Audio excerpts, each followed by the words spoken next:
Hello කොහොමද ඔයාලට අද මම අරගෙන ආවේ කොහොමද ඔයාගේ කම්පියුටර් එකේ පාස්වර්ඩ් එක වෙනස් කරන්නේ කියන එක ගැන කතා කරන්න. මුලින්ම ස්ටාර්ට් එකට යන්න. ස්ටාර්ට් ගිහින් මෙතන සෙටින්ග්ස් වලට යන්න. සෙටින්ග්ස් වල අපි මෙතනින් සර්ච් කරමු. මේක තමයි ලේසිම විදිය. මේ මොන කැටගරි එකේද තියෙන්නේ කියන එක මතක නැත්තම් මේ සර්ච් බාර් එකක් පෙන්නනවා. ඒකේ සර්ච් කරන්න change password කියලා. අපි බාගෙන ටයිප් කරද්දි මේ පහලින් අපිට පෙන්නනවා change your password කියලා. අපි එතනින් ක්ලික් කරලා යනවා ඉස්සරහට.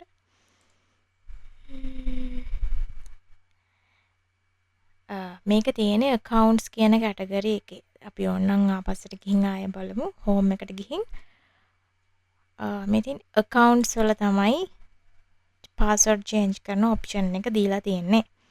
ඔන්න මං ආයෙ accounts වලට ආවා. එතන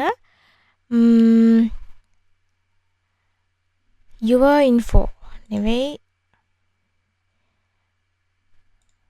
sign in options වල තමයි තියෙන්නේ change password කියන එක.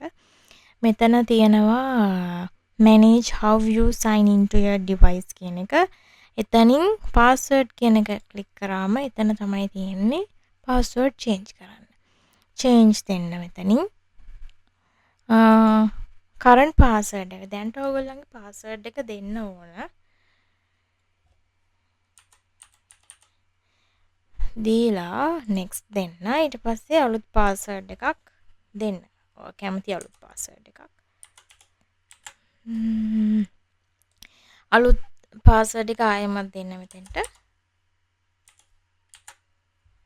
ඊට පස්සේ password hint එකක්. ඒ කියන්නේ password එක සම්බන්ධයෙන් password එක එකපාරට මතක් වෙන මොකක් හරි එකක්. ඒ කියන්නේ මේ hint එක. ඔයා hint එකට දෙන්නේ නිකමට හිතන්න mint කියලා.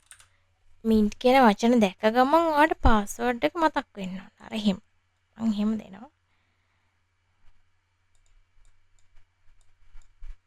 දීලා next දෙන්න. දැන් finish. හරි. දැන් password එක change වුණා.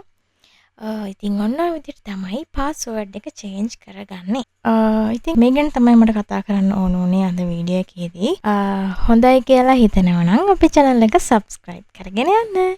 Thank you for watching.